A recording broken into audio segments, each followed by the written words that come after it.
मरने के बाद स्वर्ग के द्वार पर 4 व्यक्ति खड़े थे। इन 4 व्यक्तियों में पहला राजा था, दूसरा बिजनेसमैन था, तीसरा पंडित था और चौथा एक आम आदमी मजदूर था। किसी को भी यह नहीं पता था कि कौन स्वर्ग के अंदर प्रवेश कर पाएगा और कौन वहां से वापस लौट जाएगा। सब स्वर्ग का दरवाजा खुलने की राह देख रहे थे, आपस में बातें कर रहे थे। जैसा कि राजा को मरने से पहले से ही आदत थी, उसने अपनी बात सबसे पहले बताई। राजा ने कहा, मैं बहुत प्रख्यात राजा हूँ। मैंने धरती पर अपना बहुत नाम कमाया है। मैंने प्रजा की बहुत सेवा की है, इसलिए पूरी संभावना है कि मैं ही स्वर्ग में जाऊंगा।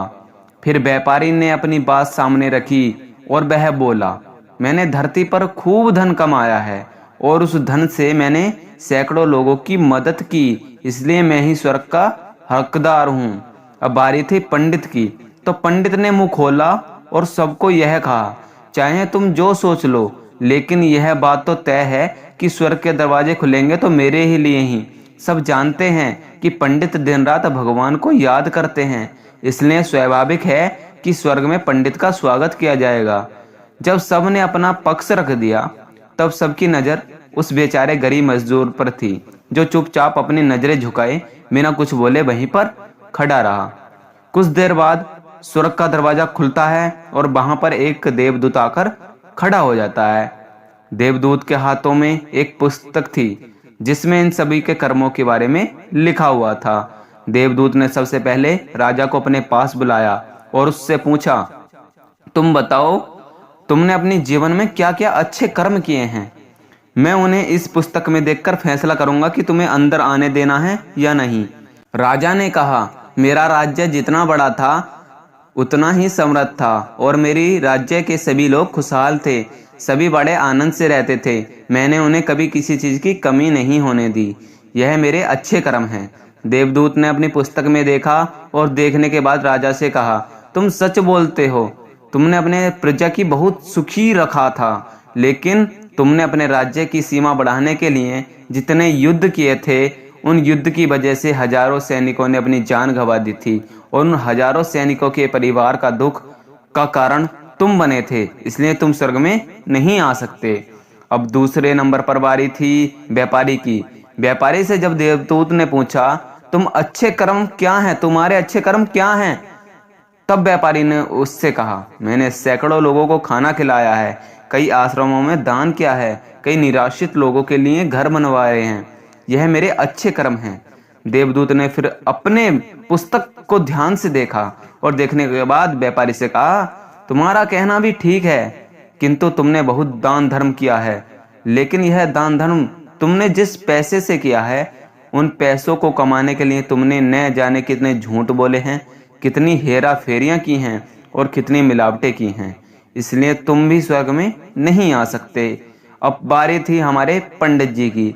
जब पंडित जी से यही सवाल किया गया, तो पंडित जी ने बड़े ही आत्मविश्वास के साथ कहा, मैंने अनगिनत लोगों को ज्ञान दिया है, हजारों यज्ञ और पूजाएं की हैं और दिन रात भगवान की जाप किया है।